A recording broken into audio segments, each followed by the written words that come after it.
How effective are webinars? What are the best days and times to host them? What's the best day to send your invitations? Which channels are good for webinar promotion? To answer all these questions, I spent the last month analyzing 500,000 webinar registrants, plus surveying 227 B2B SaaS marketers to get you the most up-to-date webinar marketing data. I gathered 56 webinar stats in total. I'll drop the link in the description so you guys can check it out. But I'm going to break the stats down into four parts. First, it's going to be about marketing and promotion, then registration, after that, engagement and attendance, and finally, ROI and repurposing. So you know exactly what works and what's a waste of time. In this video, we'll cover everything related to webinar marketing and promotion. And since part one is all about getting people to sign up, let's start with one of the biggest factors you can control: timing. So, when you should start promoting your webinar. Here is what we found from a recent survey of B2B marketers. 50% start promoting their webinar more than 4 weeks in advance. 48% begin 2 to 3 weeks before, and only 2% wait until the final week. Why does this matter? Because timing directly affects attendance. Promoting early helps you build awareness, get on your audience's calendar, create a longer runway for follow up reminders, and if you want better attendance, better engagement, and better ROI, then start promoting your webinar at least 4 weeks before your webinar. But timing isn't the only thing that can help you increase your attendance.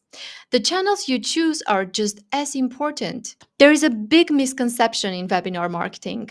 Everyone thinks they need to be everywhere, posting on every social platform.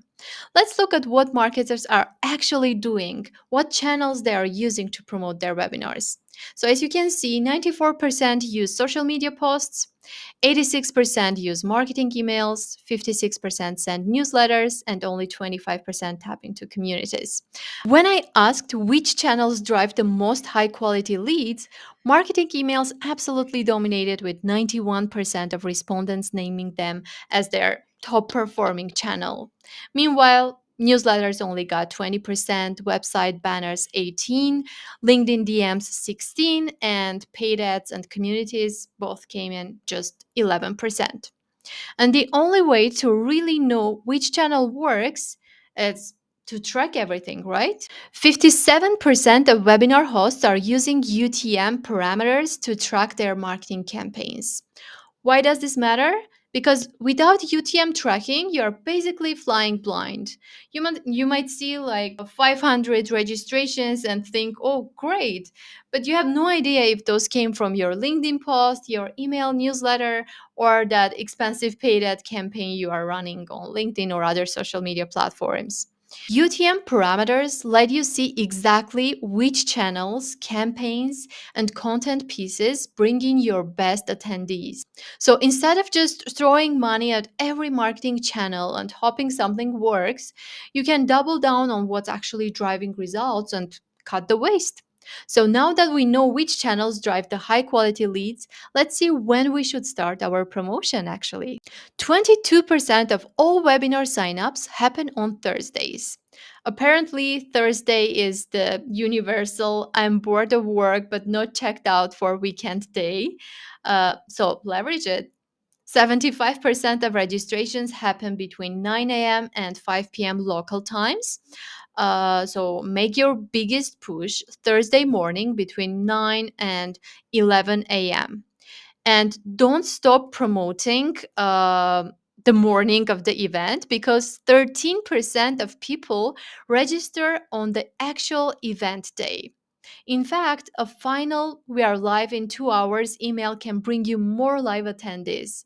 Most marketers send one or two generic reminders and wonder why only 30% of registrants actually attend, or even less than 30%.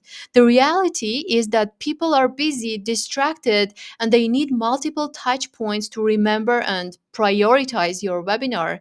This isn't spamming, it's helping people show up for something they've already committed to. Including a calendar invite or link in your reminders makes it even easier for your audience to save the date. It's a small step that shows you value their time, and it can also boost attendance. Webinars with proper calendar integration see 60 to 70% higher attendance rates than those without. But most marketers either skip this entirely or do it wrong. If your webinar platform doesn't automatically add the calendar invite as soon as someone registers, you are losing 20 to 30% of potential attendance before you even start. And doing calendar invites yourself is tricky because of the time zone differences, multiple calendar platforms, and embedding the correct join link. Plus, if anything changes, calendar invites won't update automatically. So you have to resend updated invites manually, and that's very time consuming. Automating this process through your webinar platform helps avoid these pitfalls and boost attendance actually. While we are talking about small changes with a big impact, there's also something you might not have thought about, the word webinar itself. We keep saying webinars, webinars, but did you know that only 17% of marketers still use the word webinar for their virtual events?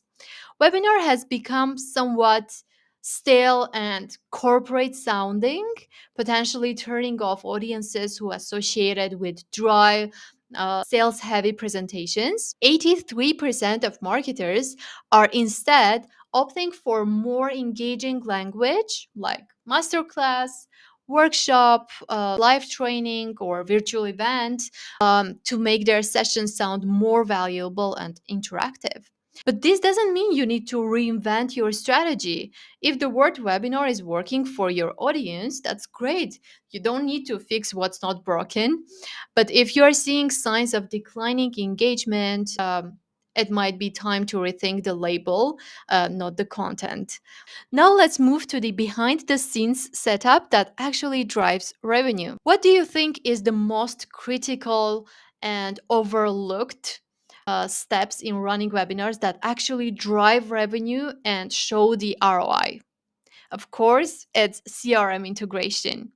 75% of marketers integrate webinar data with their CRM.